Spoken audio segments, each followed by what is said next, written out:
Selamat datang lagi di Penyelaman Mendalam kita. Kali ini kita mau bongkar misteri di balik nama pendiri Kerajaan Bentan.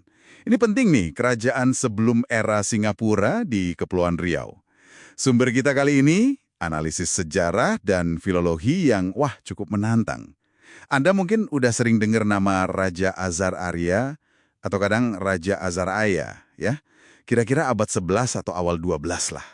Tapi, sumber ini punya hipotesis beda banget.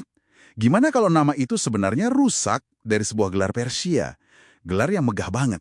Jadi, misi kita nih menelusuri jejak linguistiknya. Siapa sih sosok di baliknya? Oke, mari kita mulai. Jadi, hipotesis utamanya nama Raja Azhar Arya ini aslinya dari Padshah Edaria. Itu kan bahasa Persia ya. Artinya Kaisar Lautan. Betul, Padshah Daria. Jauh juga ya lompatannya. Dari Padshah Daria jadi Raja Azhar Arya. Gimana tuh prosesnya? Ya, ini memang bukan sekedar salah eja biasa. Transformasi ini dari Padshah Daria ke Raja Azhar Arya bisa dijelaskan lewat kombinasi linguistik dan paleografi. Paleografi itu studi tulisan kuno. Jadi gini, kata Padshah, kaisar, dalam aksara Jawi kuno itu bisa aja rusak pas disalin. Huruf P yang pakai 3 titik di bawah, P itu kan nggak ada di aksara Arab standar. Oh iya ya, beda ya. Nah, itu sama struktur katanya mungkin disalah baca. Atau bisa juga sengaja diinterpretasi ulang jadi Azhar. Azhar. Kenapa jadi Azhar? Kok kayak ada unsur kesengajaan ya? Bisa jadi gitu. Azhar itu kan kata Arab, artinya paling cemerlang. Mungkin lebih familiar di telinga orang Melayu waktu itu ya. Dan kedengarannya lebih Islami juga dibanding gelar Persia yang asing. Terus bagian keduanya, Daria, artinya laut.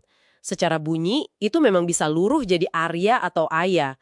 Gampanglah berubahnya dalam lidah Melayu. Oke. Daria jadi Arya atau Aya. Masuk akal secara bunyi. Nah, terakhir, gelar Padshah sendiri, yang artinya kaisar, diganti aja pakai raja. Lebih lokal, lebih gampang dipahami di sini. Jadi deh, Raja Azhar Arya. Semacam adaptasi lokal gitu. Oke. Secara linguistik penjelasannya runtut ya. Tapi ini kan masih kayak, spekulasi cerdas aja nggak sih? Ada bukti yang lebih konkret nggak dari zaman itu? Yang nunjukin memang ada gelar Kaisar Lautan ini. Ada. Ini kuncinya. Ada naskah primer dari Bantan, judulnya Kitab Azimate Padshah Daria. Kitab Azimat. Wah, ini kedengerannya kayak kitab jimat atau pusaka gitu ya. Nah, itu dia. Kata azimat di sini perlu hati-hati maknanya.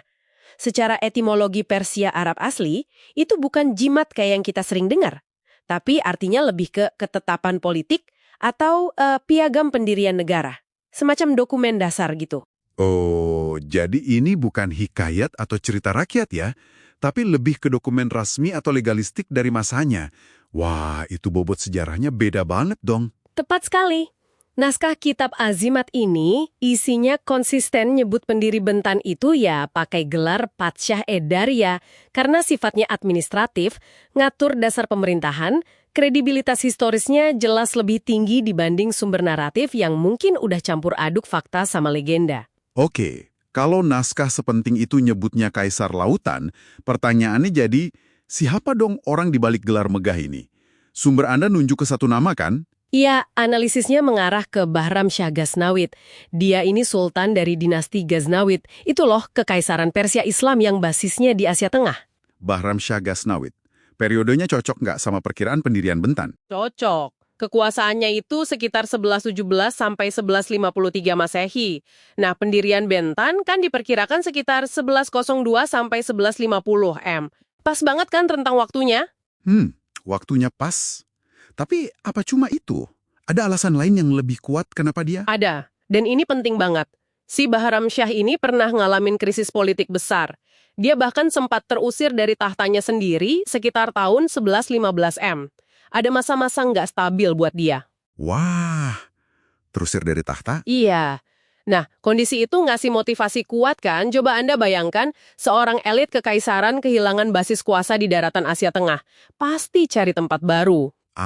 Jadi ini bukan sekedar ekspansi biasa ya, tapi bisa jadi semacam pelarian politik gitu. Cari basis baru buat bangun kekuatan lagi. Ini bikin ceritanya jadi lebih personal ya? Persis. Mendirikan kerajaan baru di Bentan, terus ngasih diri gelar Patsyah-e-Daria, Kaisar Lautan, itu bisa dilihat sebagai langkah rebranding politik yang cerdik banget. Dia mau negasin domain kuasa barunya di dunia maritim Nusantara setelah kalah di Asia Tengah. Oke, oke. Ini benar-benar mengubah cara kita lihat nama pendiri Bentan ya.